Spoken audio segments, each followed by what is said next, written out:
Olá, tudo bem?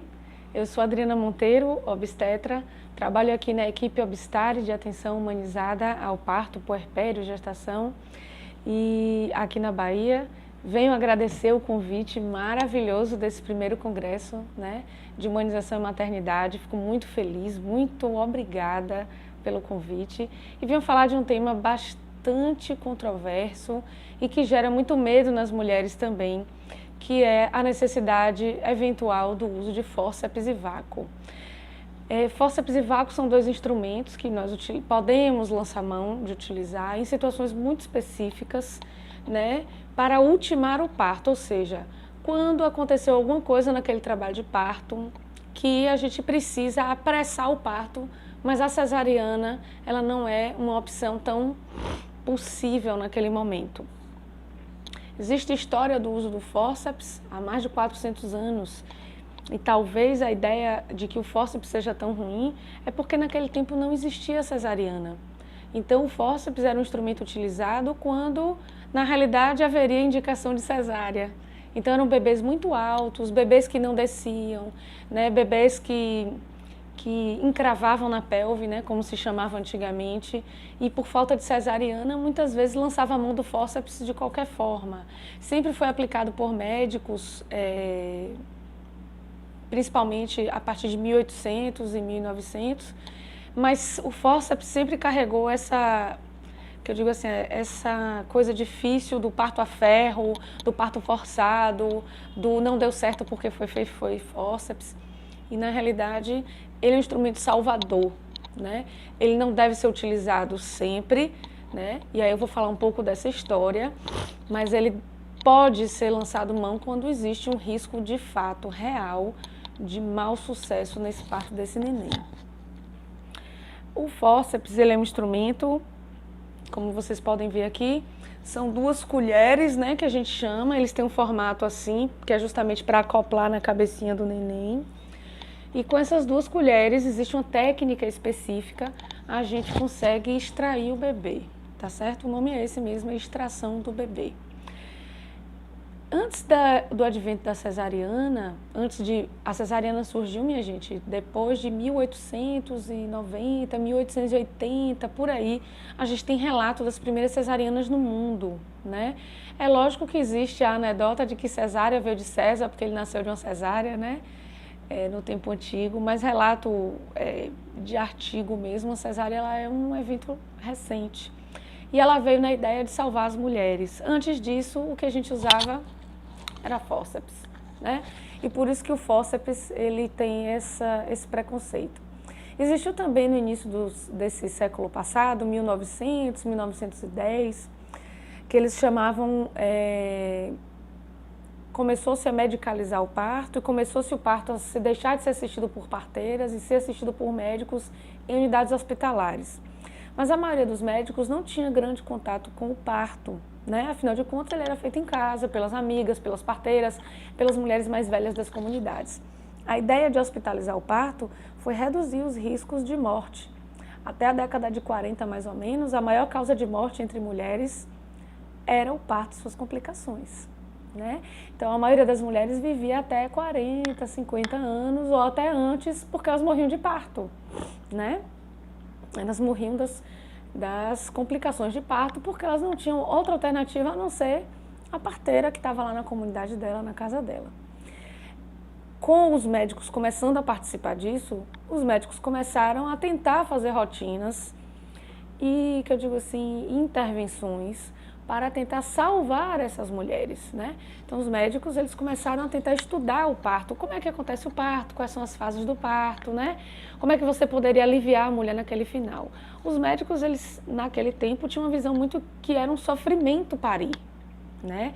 Que a mulher entra praticamente num transe quando ela está em trabalho de parto. O coquetel de hormônios que é liberado pela mulher faz com que ela quase entre num transe mesmo, né? Ela entra num estado em que ela fica só instinto. E era complicado, eu acho, né? Para quem nunca tinha visto isso, achar isso normal. Era como se fosse um estado de loucura, era uma histeria, né? Chamada de histeria do parto. Então, na tentativa de fazer com que essas mulheres principalmente as mulheres ricas e abastadas, não passassem pela histeria do parto, mas também não fossem para a cesariana, é que se começaram as sedações e anestesias seguidas de fórceps. Então, as mulheres recebiam um chamado coquetel, que era basicamente morfina, Plasil, dolantina e Buscopan. Elas ficavam bastante sedadas, porque as doses eram altas, elas ficavam amarradas para não sofrer do transe e da histeria do parto. E no final, elas tinham que passar por um fórceps, porque elas estavam completamente absortas do processo, sem entender o que estava acontecendo. E daí, eu acredito, tudo o que a gente pensa de ruim sobre analgesia de parto, sobre fórceps desse início do século, né? Porque realmente era uma violência sem tamanho. E isso era pago pelas mulheres mais abastadas para que elas não passassem pelo sofrimento do trabalho de parto. Vejam só vocês. Como não podia, a cesárea era uma cirurgia que matava 50% das mulheres, então era a cirurgia proposta apenas quando realmente já não tinha mais jeito, no início do século passado. E as mulheres abastadas, elas passavam por esse processo que, descrevendo hoje, parece até mesmo uma tortura, e era mesmo. Elas ficavam amarradas, contidas, sedadas, e elas começavam a ficar com agitação psicomotora, porque aí, de fato, elas ficavam meio fora delas, e tinha que passar o fórceps de qualquer jeito, e aí a gente via as grandes lacerações, os grandes problemas nessas mulheres. Ao longo do tempo foi se vendo que isso era muito mais violento, e parece óbvio pra gente, mas naquele tempo não era óbvio, que era muito mais violento submeter essas mulheres a esse coquetel de intervenções do que simplesmente deixá-las parir com tranquilidade, com apoio, com monitoramento dela e do neném. E deixar realmente o fórceps para medidas salvadoras, principalmente do feto. Porque assim, gente, se o bebê estiver alto na barriga, né, que a gente chama assim, o bebê está alto, ele não está descendo, a gente vai tentar de tudo para ele descer. Rebozo, atividade fisioterápica e tudo aquilo que a gente vem falando aqui em todo o nosso congresso. Apoio emocional, doula, um acompanhante bem treinado sobre trabalho de parto, massagem, mindfulness, meditação, yoga, qualquer coisa que ajude essa mulher a ter tempo de evoluir com o seu trabalho de parto. Às vezes é só tempo. O bebê vai descer, o bebê vai encaixar. Se por algum problema acontecer uma distócia, ou seja, esse bebê ele não está descendo, apesar do tempo, das contrações e de tudo isso, né? E o útero contrai legal, ele tem uma parada da descida, ou seja, ele parou de descer, porque o neném para nascer, gente, ele tem que dilatar o colo e ele tem que atravessar a pelvis. Às vezes o colo dilata inteiro e o bebê ele não desce. A gente tem várias formas de ajudar a mulher nisso aí, antes de propor uma intervenção medicamentosa, antes de propor uma intervenção mais médica mesmo, né? A gente tem outras coisas para fazer, mas se esse bebê não encaixar, a indicação será cesariana, porque a gente não vai passar um fórceps para buscar o bebê lá dentro da barriga. Né? Que era o que se fazia com essas mulheres lá antigamente, porque não existia cesárea. Por isso que vinham os bebês com tantas marcas no rosto, né? Porque o fórceps pegava de qualquer jeito. São 2 colheres, é mais ou menos do tamanho da minha mão, essas colheres, né? Então é mais ou menos desse tamanho aqui. Então eles entravam lá no abdômen e buscavam esse bebê de qualquer jeito. Isso não se faz mais. Desde o advento da cesariana, isso não se faz mais. Né? Então o fórceps ele é utilizado quando a gente já consegue ver a cabecinha do neném. Então a gente está vendo a cabecinha do neném através da vulva, a gente pode afastar um pouco, mas por algum motivo aquele parto tem que ser ultimado, aquele parto precisa finalizar para que a gente não tenha problemas com o neném. Quais são essas ocasiões, né? Geralmente doenças maternas na qual a mulher não possa fazer esforço do parto, né? Então, além das contrações para o neném nascer, a mulher ela faz um esforço. Então, mulheres que têm cardiopatias graves, pneumopatias graves, ou seja, aquelas mulheres que têm enfisema pulmonar grave, com hipoxigenação, mulheres asmáticas graves, ou seja, aquelas mulheres que sempre estão hipoxigenadas, que sempre estão precisando de suplementação de oxigênio por algum motivo, mulheres com aneurismas, com doenças cerebrais, né? Mulheres que têm outros problemas que não possa fazer esforço físico, a gente pode utilizar esse fórceps para ajudá-la no final a não se prejudicar, certo? Exaustão materna. Então, às vezes, a mulher, ela tá ali 1, 2 dias, né, naqueles pródromos, 3 dias, 4, no trabalho de parto, ela já vomitou, ela já comeu, já se hidratou e ela tá exausta e ela não consegue mais fazer o esforço. Isso existe, gente. Exaustão materna é real. A gente precisa ter calma, paciência. Se o bebê estiver bem, a gente espera. Mas realmente, às vezes, o bebê ele começa a fazer desacelerações muito importantes quando está no canal de parto. E isso pode significar um sofrimento fetal, né? Então, o sofrimento fetal é a hipoxigenação desse bebê através do cordão umbilical. O que oxigena o bebê, minha gente, é o cordão umbilical. Então, não é o tempo de bolsa rota que vai definir sofrimento fetal, não é o tempo, né? Tem vários tempos aí que o pessoal diz que vira sofrimento fetal, não é. É se o bebê recebe oxigênio ou não através daquela placenta. E ela vai receber oxigênio se ela estiver bem hidratada, bem alimentada e confortável do ponto de vista da dor. Então, quando essa mulher está exausta, a gente começa a ver como é que está esse neném. A gente hidrata, muda ela de posição, deixa descansar.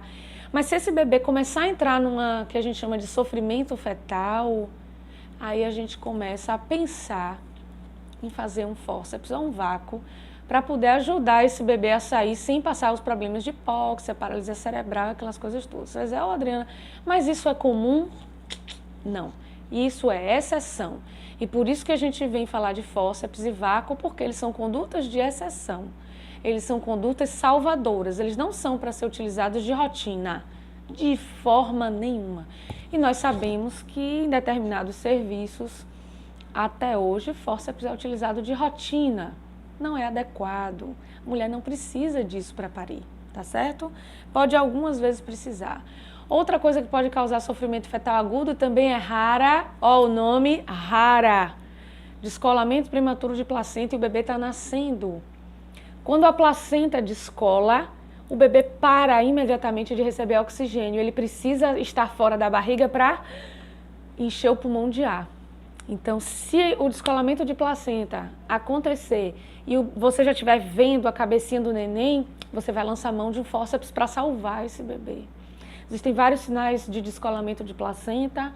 É um evento raro, acontece mais em mulheres que já têm comorbidades graves, pré-eclâmpsia grave, síndrome HELP, hipertensão, né? Mulheres com trabalhos de parto prolongados, mulheres com bebês macrossômicos, enfim, tem uma série de riscos, né, que podem levar ao descolamento de placenta, mas ele é uma coisa rara, gente. Não é tão comum assim como a gente vê. Mas se ele acontecer e o bebê estiver nascendo, a gente vai lançar a mão do fórceps, porque esse bebê precisa respirar com os próprios pulmões, tá? Se o bebê não estiver visível, é lógico que ele será levado na cesariana. Existem outras indicações, né, de doenças fetais que possam precisar levar a usar um vácuo ou um fórceps. Mas os principais problemas são sofrimento fetal agudo, que pode acontecer no trabalho de parto, mas ele é mais provável de acontecer em mulheres que têm patologias, né? O que é um vácuo? O vácuo é um instrumento um pouco mais moderno do que o fórceps, né? Ele é um instrumento descartável, ele tem campânulas rígidas, né? Esse daqui é uma campânula rígida, que é o kiwi, é o mais utilizado, mas ele tem uma parte mole dentro, que é para acoplar com mais delicadeza na cabecinha do neném. Existem as campânulas de silicone, que são mais flexíveis, como essa daqui. Eu coloquei aqui para vocês entenderem como é que acopla. Então, o vácuo, ele acopla diretamente na cabeça do bebê. Então, o fórceps, ele é uma colherzinha que pega aqui do lado, ó, gente, assim. Né? E o vácuo, ele acopla na cabecinha do neném. É a mesma coisa do fórceps. Ele é utilizado quando a gente precisa finalizar aquele parto por algum motivo materno ou fetal. Ele é mais largamente utilizado porque ele causa menos traumas na região perineal materna e no próprio neném. Só que o vácuo, ele precisa da ajuda da mulher para ele funcionar. Então, se a mulher está exausta ou se o parto não pode contar com a ajuda da mulher, porque às vezes ela está exausta ou um descolamento de placenta, uma coisa muito grave, que não pode esperar as contrações, a gente vai usar o fórceps. Se é algo que a gente pode contar com a ajuda da mulher durante as contrações, a gente acopla um vácuo, porque ele machuca menos o bebê e machuca menos a mulher, tá? As indicações são as mesmas do fórceps, vai depender muito da habilidade do médico que vai aplicar. Ele precisa desses esforços maternos, isso é importante. Ele causa menos lacerações. E aí a gente vem com aquela pergunta da episiotomia. A gente precisa de episiotomia quando passa vácuo ou passa fórceps? Não. A gente pode lançar mão de uma episiotomia num fórceps e num vácuo, a depender da apresentação fetal. Apresentações fetais, e isso tem estudos já de grande monta, tem um estudo grande com mais de 3.500 mulheres, falando sobre a aplicação de vácuo em mulheres com bebês, que os bebês eles podem nascer assim com o rostinho para baixo, não é isso, gente? Ou eles podem nascer assim com o rostinho para cima. Quando o bebê nasce com o rostinho para cima, ele tem uma dificuldade maior de sair, às vezes por isso que a gente tem que usar o vácuo ou o fórceps. E às vezes essa dificuldade maior na aplicação da força que a gente precisa para fazer o vácuo fórceps pode lacerar a mulher 3º e 4º grau, que são aquelas lacerações que pegam esfíncter anal e ampola retal. Então nessas mulheres, existem alguns estudos mais recentes dizendo que elas seriam candidatas a usar uma episiotomia durante a extração quando a gente usa um fórceps e um vácuo. Então esse é um dos estudos que eu li a respeito disso, do uso de episiotomia seletiva, quando você percebe que a posição que o bebê está é uma posição ao contrário da maioria dos nenéns. Então, a maioria dos nenéns ele vai nascer assim, ó, gente. Tá aqui o ventre materno, tá aqui as costas do neném e aqui o rostinho do neném. A maioria dos nenéns vai nascer assim. Alguns bebês, eles vão nascer assim, ao contrário. E essa passagem ao contrário pode machucar mais, fazer mais laceração, tá? Tudo isso é reparado cirurgicamente, né? Eu sei que laceração é uma coisa que assusta um bocado, mas é um processo natural da chegada do neném. O fórceps e o vácuo, por serem métodos artificiais, né, de nascimento, eles pode ser necessário fazer. E outra coisa também, dependendo da resistência daquele períneo, a gente pode precisar fazer uma episiotomia durante o vácuo, a depender da gravidade daquele sofrimento fetal, para que aquele parto aconteça com mais rapidez. Mas assim, gente, na maioria das vezes também a episiotomia não é realizada. É uma coisa que o médico precisa avaliar na hora que está precisando dos instrumentos. E qual instrumento escolher? Eu gosto dessa foto aqui para vocês entenderem mais ou menos como funciona o vácuo e o fórceps. Esse daqui é uma situação esquemática de um vácuo e esse daqui de um fórceps. Olha como eles pegam diferente o neném, né? Então, para a aplicação das colheres do vácuo, o médico ele precisa ser treinado. Geralmente nós somos treinados na residência, né? Tanto no uso do vácuo quanto do fórceps. Tem que se explicar o porquê, é um procedimento invasivo, é um parto que a gente chama de cirúrgico, né? Apesar de ser pela vagina, é chamado de parto cirúrgico, é um parto artificial, não é um parto natural, né? Ele precisa ser explicado os prós e os contras para a família, para saber se eles aceitam aquela intervenção. Explicar sobre uma cesariana, geralmente a gente lança a mão desses instrumentos quando uma cesariana já não é mais possível. Então existe sim a possibilidade de uma cesariana não ser mais possível. Então quando a gente está disposto a entrar no parto normal, a gente precisa saber que a gente pode precisar lançar a mão desses instrumentos. A cabeça do bebê estando visível, fazer um parto cesáreo é muito complexo, porque você tem que, através do abdômen, enfiar a mão e buscar aquele bebê na vagina, e isso pode trazer lesões de plexo no bebê, lesão de plexo braquial, lesão cervical, porque você traz o bebê de lá de dentro da vagina, completamente engajado, e puxa ele para a barriga. Então, muitas vezes, esses instrumentos vão ajudar esse bebê a sair com muito mais segurança. Às vezes, o sofrimento fetal é tão intenso naquele momento que não dá tempo da gente converter numa cesariana, mesmo a gente estando dentro de uma unidade hospitalar. Então, muitas vezes a gente lança a mão porque o bebê já está ali próximo. O sofrimento fetal pode ser muito agudo mesmo, fazer bradicardias graves e severas, por N motivos, por desidratação materna, por excesso de valsalva. Às vezes a mulher está fazendo muito esforço e por isso que muitas vezes a gente pede que ela não faça tanto esforço para ajudar a oxigenar esse bebê. Ela pode ter alguma doença e fazer esse sofrimento fetal acontecer. e a gente não ter tempo de fazer uma cesárea mesmo.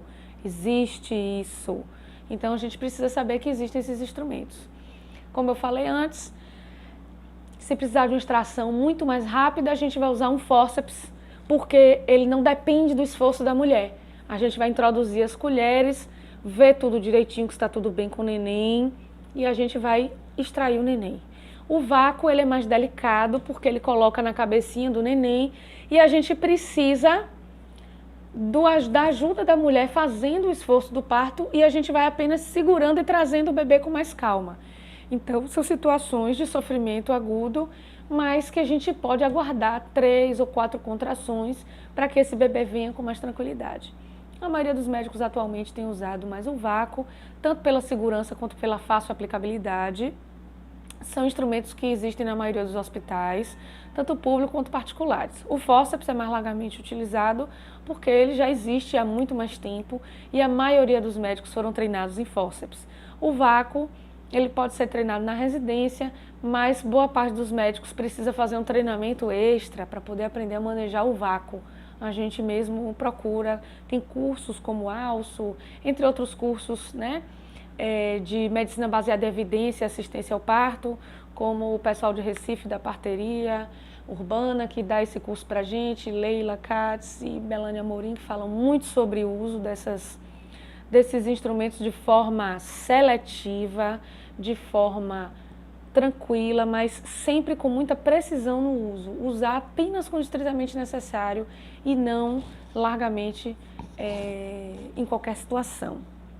Sempre após esclarecimento da mulher, sempre após esclarecimento do casal, dos prós e dos contras, né? A cesárea pode ser possível quando o bebê está nascendo? Pode, mas ele às vezes traz mais morbidade para o bebê e para a mulher. Lembrando, a gente vai ter que enfiar a mão pelo abdômen e trazer aquele neném. Pode trazer lesões de plexo, né? Lesões cervicais, lesão de plexo braquial do neném, hipoxemia grave, pode levar a laceração do útero muito grande durante essa cesárea, porque você tem que fazer muita manobra para puxar esse neném. Assim como quando a gente vai aplicar o fórceps e o vácuo, existe um aumento da chance de laceração vulvar dessa mulher, laceração vaginal, existe um aumento de chance de laceração de 3º e 4º grau, mas não necessariamente todas as mulheres vão passar por isso, tá? Mas assim, são instrumentos salvadores. Não tenham medo quando precisar usar esses instrumentos. Quem lhes propuser usar esses instrumentos é porque tem treinamento para isso. E geralmente esses bebês nascem bem, porque eles foram tirados, né, numa situação mais favorável. E geralmente eles vão precisar de um cuidado a mais no pós, apenas para observar se aquele sofrimento que fez você precisar usar o vácuo e o fórceps, ele permanece.